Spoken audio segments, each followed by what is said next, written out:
दोस्तों, आशा आप सभी स्वस्थ होंगे और अपनी पढ़ाई के प्रति मस्त होंगे। तो आज के इस वीडियो में हम देखने वाले हैं प्रश्न क्रमांक 6वां, जिसमें लिखा गया है यदि दिए गए चित्र में ओ आर डैश बराबर है 2OR के, उसी प्रकार O dash O S dash बराबर है 2OS के, ओ टी डैश बराबर है 2OT के, तो सिद्ध कीजिए कि त्रिभुज आर एस टी समरूप है त्रिभुज R dash S dash T dash के। ठीक है, तो हम यहाँ से स्टार्ट करने वाले हैं सॉल्यूशन को। हाँ, कमेंट।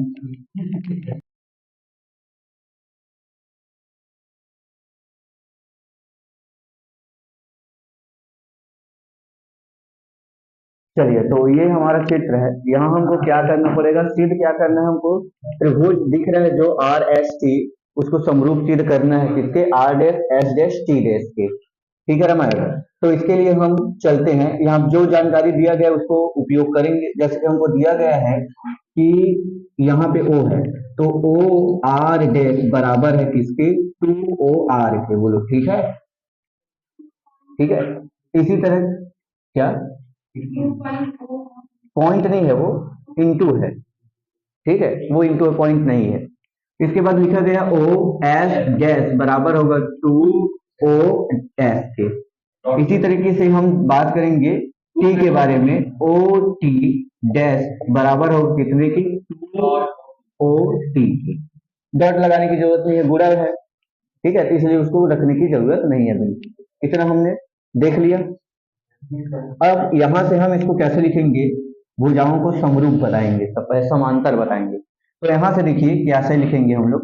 सबसे पहले बताएंगे कि R R dash S dash समांतर है, किसके समांतर होगा, तो O S K, sorry R S K. ठीक है, कैसे, आर एस के समांतर होगा। अब है भी देख सकते हो आप।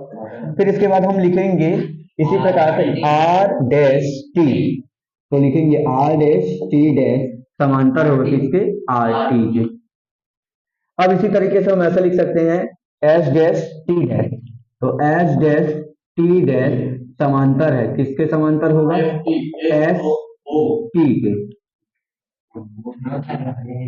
एस टी के। ठीक है, समझ में आ गया, इसके समांतर है। जब तीनों भुजाएं एक दूसरे के समांतर है, समझ में आ रहा है, जब तीनों भुजाएं एक दूसरे के समांतर है तो हम क्या बोल सकते हैं, तो हम यूज करेंगे आधारभुज समानुपाती प्रमेय से। ठीक है, नहीं, यहाँ पाइथागोरस इसलिए यूज नहीं कर रहा हूं क्योंकि यहाँ पे जो है समकोण त्रिभुज नहीं है, नॉर्मल त्रिभुज है, इसलिए हमको आधारभुज समानुपाती प्रमेय करना पड़ेगा। तो लिखेंगे आधारभुज समानुपाती प्रमेय से, आधारभुज समानुपाती प्रमेय से। ठीक है, आधारभूत समानुपाती प्रमेय से हम लिख सकते हैं कि त्रिभुज R dash S dash T dash समरूप है किसके, त्रिभुज त्रिभुज आर एस टी। ये हो गया हमारा प्रूफ। ठीक है, चलो तो अब देखने वाले हम लोग प्रश्न क्रमांक 7वां, जिसमें लिखा गया है एक त्रिभुज ABC जिसमें कोण सी समकोण है, भुजाओं CA और CB पर क्रमशः बिंदु D और E स्थित है। सिद्ध कीजिए कि AE का स्क्वायर प्लस BD का स्क्वायर बराबर होगा AB का स्क्वायर प्लस DE के स्क्वायर के। ये हमको प्रूफ करना रहेगा। ठीक है, चलिए तो यहां से हम लोग सॉल्यूशन स्टार्ट करते हैं। सबसे पहले हमको बनाना पड़ेगा डायग्राम। डायग्राम के लिए बोल दिया गया है कि एक त्रिभुज है ABC जो कि समकोण त्रिभुज है और समकोण के स्थान पे बिंदु C है, कुछ ऐसे, ये ऐसे। ये हमारा समकोण त्रिभुज है जिसमें ये भुजा C कहेंगे इसको, और ये कहलाएगा A, ये हो जाएगा B। ठीक है, ABC इस तरह से। अब यहाँ आप देख पाओगे कि यहाँ लिखा गया CA पर बिंदु D है, देख रहे हो, CA पर एक बिंदु D है यहाँ पे, और यहाँ पे एक बिंदु है E, इस तरह से EB पर। समझ में आ गया, इस तरह से हमारे पास दो बिंदु दिया गया है। अब यहाँ पे बोला गया है कि सिद्ध कीजिए कि, ये हमको प्रूफ करना रहेगा। ठीक है, तो ये हमारा त्रिभुज दिख रहा होगा आपको, कैसे दिख रहा है, दिख रहा है कुछ? अब यहां से हम क्या करेंगे, इस बिंदु डी को ई से मिला देंगे। इस बिंदु डी को क्या करेंगे, ए से हम मिला देंगे। अब क्या करेंगे, इसी बिंदु डी को बी से भी मिलाएंगे। हाँ जी, इसी बिंदु डी को किससे मिलाएंगे, ऐसे बी से भी मिलाएंगे। इस बिंदु ई को भी ए से मिलाना पड़ेगा हमको। किससे मिलाएंगे, ए से मिलाएंगे ऐसे। अरे थोड़ा सा मिस्टेक हो गया, अच्छे से इसको कवर करके देखो।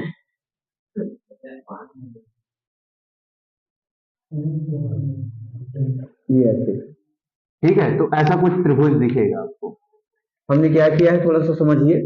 हमने सबसे पहले डी को ई से मिलाया, फिर इसी डी को बी से मिला दिया, फिर ए को ए से मिला दिया है। समझ में आ गया? इस तरह से हमारा चित्र बना हुआ है। समझ में आया? तो यहाँ से हम लोग स्टार्ट करेंगे। क्या क्या हुआ उसके बारे में तो हमको दे दिया गया जानकारी, वैसे तो मैं फिर भी लिख देता हूँ। जैसे लिखूंगा, कोण सी बराबर है 90 डिग्री, ये हमको पहले से ही पता है। ठीक है, यहाँ किसको किससे मिलाया वो मैं लिख देता हूँ। तो लिखेंगे बिंदु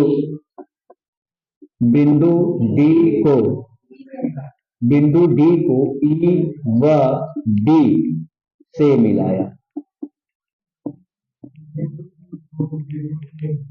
ठीक है, इसी तरह लिखेंगे, या इसी प्रकार भी लिख सकते हो आप। इसी तरह बिंदु ई को किससे मिलाया, ए से मिलाया, ए से मिलाया। ये हमने बता दिया। ठीक है, इतना हमने कर दिया। अब हम क्या करेंगे, त्रिभुज लेंगे बड़ा वाला ए बी सी, त्रिभुज ए बी सी। लेकिन सी पर क्या बना है, संपूर्ण है, इसलिए बोलेंगे ए सी बी बोलेंगे। तो त्रिभुज ए सी बी में यहां लगा रहे हम लोग पाइथागोरस प्रमेय। तो पाइथागोरस प्रमेय के लिए कर्ण का स्क्वायर बराबर लंब का स्क्वायर, फिर लिखेंगे प्लस आधार का स्क्वायर। ठीक है, तो यही लगाएंगे। तो ये हमारा ए बी क्या है, कर्ण है, तो कर्ण का स्क्वायर बराबर लंब क्या है हमारा, ए सी का स्क्वायर, और आधार क्या है हमारा, या बी सी लिख लो, बी सी का स्क्वायर। ये हो जाएगा समीकरण नंबर 1। समझ में आ गया? इस तरह से हम आगे बढ़ेंगे और लिखेंगे। अब देखो त्रिभुज दूसरा ले रहा हूं मैं। कौन सा त्रिभुज ले रहा हूं, देखो थोड़ा सा मैं ले लेता हूं ए सी ई, त्रिभुज ए सी ई से, इसमें भी मैं लगा रहा हूं पाइथागोरस प्रमेय। तो उसके लिए क्या हो जाएगा, देखना, ए सी क्या हो जाएगा, लंब होगा। ठीक है, और ये हमारा हो जाएगा कर्ण। तो क्या है, ए ई कर्ण होगा बराबर लंब हो जाएगा ए सी का स्क्वायर, प्लस ये हो जाएगा धार सी ई का स्क्वायर, और इसको बोलेंगे समीकरण नंबर 2। ठीक है, अब इसी तरह के और त्रिभुज लेंगे। त्रिभुज ले लेते हैं आपके लिए, देखो बी सी डी दिख रहा है त्रिभुज, अब वो भी समकोण त्रिभुज है। तो त्रिभुज लेंगे बी सी डी से, इसमें भी पाइथागोरस प्रमेय लगाएंगे। और यहाँ जो दिख रहा है डी सी, ये क्या है हमारे लिए, कर्ण है। तो डी बी हमारे लिए कर्ण का स्क्वायर होगा, फिर लंब हो जाएगा डी सी का स्क्वायर, फिर आधार होगा सी बी। ठीक है, बी सी या फिर सी बी एक ही लिख सकते हैं, और इसको बोलेंगे समीकरण नंबर 3। एक त्रिभुज और बच गया, कौन सा, कौन सा बचा है, डी ई सी, दिखा, डी ई सी दिख गया। तो इस त्रिभुज से हम लोग चलेंगे और यहां भी लगाएंगे पाइथागोरस प्रमेय। तो यहां हो जाएगा कर्ण डी ई का स्क्वायर बराबर करके लिखेंगे सी डी का स्क्वायर प्लस सी ई का स्क्वायर, ऐसे। और इसको बोल देंगे समीकरण नंबर 4। समझ में आ गया? इस तरह से हम लोग लिख लेंगे समीकरण 4 तक। ये 4 त्रिभुज के 4 हमने लिख लिया। अब हम क्या करेंगे, देखो यहाँ पे जो प्रूफ करना है वहां लिखा है ए ई प्लस बी डी, ए ई प्लस बी डी। ए ई और बी डी कहाँ पे आया है, ए ई पहले आपके दूसरे समीकरण में आया है, और बी डी आया है इस वाले तीसरे समीकरण में। तो हम क्या बोलेंगे, दूसरे और तीसरे समीकरण से, दूसरा और तीसरा को जोड़ने पर दूसरा समीकरण और तीसरा समीकरण को जोड़ने पर। तो लिखेंगे समीकरण 2 व 3 को जोड़ने पर तो जैसे ही जोड़ेंगे तो ये हो जाएगा, देखना दूसरा ए ई का स्क्वायर प्लस जो लिखा है डीबी उसको मैं बीडी करके लिख रहा हूँ बुक के हिसाब से, तो ये हो जाएगा बीडी का स्क्वायर बराबर ए ई की जगह में कितना है ए सी का स्क्वायर प्लस सी ई का स्क्वायर प्लस बीडी के बराबर में कितना है डी सी का स्क्वायर प्लस बी सी का स्क्वायर, इतना है हमारे पास। अब देखो ध्यान से, हमको लाना क्या है पता, इधर इधर देखो, इसके बाजू में लाना है ए बी का स्क्वायर, फिर लाना है डी का स्क्वायर, ए बी का स्क्वायर ये, तो ए बी का स्क्वायर बराबर क्या है ए सी का स्क्वायर प्लस बी सी का स्क्वायर, यहाँ है क्या ए सी का स्क्वायर ये है और बी सी का स्क्वायर ये है, यानी इन दोनों को जोड़ा जाए तो ये किसके बराबर होगा ए बी के बराबर होगा। तो उसको मैं लिखता हूँ ए ई का स्क्वायर प्लस कर देंगे बी डी का स्क्वायर बराबर ए सी का स्क्वायर प्लस बी सी का स्क्वायर करके लिख दूंगा अलग ऐसे, फिर प्लस, फिर हमारे पास जो है उसके बाद हमको क्या लाना है देखो तो डीई का स्क्वायर, डीई का स्क्वायर कहाँ पे ये वाला डी की स्क्वायर बराबर है सी डी का स्क्वायर, यानी कि ये हो जाएगा सी डी की जगह में है सी डी सी है एक ही होगा, और यहाँ पे सी इन दोनों को एक साथ करके लिख देंगे, यानी कि ये हो जाएगा सी ई का स्क्वायर प्लस सी डी को डी सी को सी डी लिख देता हूँ ताकि आप अच्छे से समझ पाओ। ठीक है, अब मैं क्या करूंगा ए ई का स्क्वायर जो करते हूँ प्लस बी डी का स्क्वायर बराबर करके ए सी प्लस बी सी, ए सी प्लस बी सी, ए सी प्लस बी सी बराबर कितना है ए बी का स्क्वायर, तो लिख देंगे यहाँ से ए बी का स्क्वायर प्लस सी ई प्लस सी डी, सी ई प्लस सी डी, सी ई प्लस सी डी बराबर कितना है डी, तो यहाँ लिख देंगे डी ई का स्क्वायर, और ये हो गया हमारा प्रूफ। ठीक है, ये इस तरह से हमने क्या कर दिया प्रूफ कर दिया। चलिए तो नोट कर लीजिए, चलिए स्टार्ट करें। अब देखिए प्रश्न क्रमांक 8 देखते हैं हम लोग, जहां लिखा गया है त्रिभुज ए सी बी में कोण A C B is equal to 90 degree तथा सी डी लंब है किस पर ए बी पर, सिद्ध कीजिए कि बी सी का स्क्वायर अपॉन ए सी का स्क्वायर बराबर बी डी अपॉन में ए डी, ये हमको प्रूफ करना रहेगा। ठीक है, तो प्रश्न क्रमांक कितना है हमारे लिए 8वां, तो 8वां नंबर का प्रश्न क्रमांक है। चलिए सॉल्व करते हैं। तो सबसे पहले बनाते हैं हम इसके लिए डायग्राम। तो ये है हमारे लिए सपोज दैट सी जो कि 90 डिग्री है यहीं पे, और ये हमारे लिए ए बी कुछ ऐसे। ठीक है, अब यहाँ पे जो जो दिया हुआ गया उसको मेंशन कर देते हैं, जैसे कि कोण A C B is equal to 90 degree है। साथ ही साथ यहाँ बोला गया है कि सी डी लंब है ए बी पर, देखो लिखा गया है सी डी लंब है किस पर ए बी पर, तो हम क्या करेंगे सी लंब डालेंगे कहाँ पे ए बी पर और इसको बोल देंगे डी, तो होगा सी डी लंब है किस पर ए बी पर, ये हमको दिया गया था हमने लिख दिया, इतना हमको जानकारी पता है। ठीक है, इतना समझ में आ गया। अब हमको प्रूफ करना रहेगा, तो प्रूफ करने के लिए हम क्या करेंगे दो बार अलग अलग त्रिभुजों को लेंगे। तो सबसे पहले दो त्रिभुज लेते हैं, दो त्रिभुज में पहला त्रिभुज होगा त्रिभुज ए बी सी व त्रिभुज कौन सा ए सी डी ले लेते हैं। ठीक है, ए सी डी से ऐसे ले लेते हैं। ठीक है, अब इन दोनों को हमको समरूप सिद्ध करना पड़ेगा पहला, तो सबसे पहले हम समरूप सिद्ध करते हैं और बताते हैं इस वाले त्रिभुज में यानी एबीसी त्रिभुज में और ए सी डी त्रिभुज में डी जो है 90 डिग्री पर है और सी जो है 90 डिग्री पर है। इस त्रिभुज के लिए सी 90 डिग्री पर है और इस छोटे वाले त्रिभुज के लिए इस वाले त्रिभुज के लिए डी जो है 90 डिग्री पर है, दोनों का मान कितना है 90। कोण ए जो है दोनों के लिए उभयनिष्ठ है, कोण जो है इस बड़े वाले त्रिभुज के लिए भी आता है और इस छोटे वाले त्रिभुज के लिए भी कोण आता है, तो कोण ए क्या है उभयनिष्ठ, तो यहाँ लिख देंगे कोण ए उभयनिष्ठ है ऐसा। अब हम क्या लिख सकते हैं, लिख सकते हैं क्या कि त्रिभुज ए बी सी समरूप है किस त्रिभुज के ए सी डी। ठीक है, ऐसे लिख सकते हैं समरूप है। जब समरूप होता है तेजस्वी तब इसके भुजाएं अनुपातिक रूप से आपस में बराबर हो जाए, तो बराबर करने की कोशिश करेंगे। ठीक है, तो सबसे पहले हम ले लेते हैं ले लेते हैं हम लोग BAC, एसी भुजा ले लेते हैं, ऐसे AC दिख रहा है। तो सबसे पहले लेंगे AC, कौन से वाले त्रिभुज से लिए हमने, छोटे वाले त्रिभुज से। छोटे वाले त्रिभुज के लिए AC क्या है, कर्ण है। छोटे वाले त्रिभुज के लिए AC क्या है, कर्ण है। तो बड़े वाले त्रिभुज के लिए कर्ण कौन होगा, AB, तो यहां लिख देंगे AB, ठीक है। अब छोटे वाले का आधार लेंगे, तो अब छोटे वाले के लिए आधार क्या है, AD है, तो यहां लिखेंगे छोटे वाले का आधार AD। तो बड़े वाले का आधार कौन है, AC, क्या है, AC है, तो यहां लिख देंगे AC।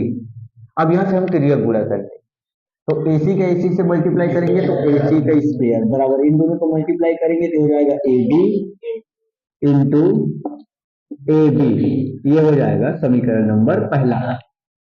ठीक इसी प्रकार से एक त्रिभुज लेंगे ACB और एक त्रिभुज लेंगे BCD, चलेगा। चलिए तो हम लेंगे त्रिभुज ABC व त्रिभुज ACB से, BCD से, इन लोगों को भी पहले हम क्या करेंगे, समरूपचित करेंगे।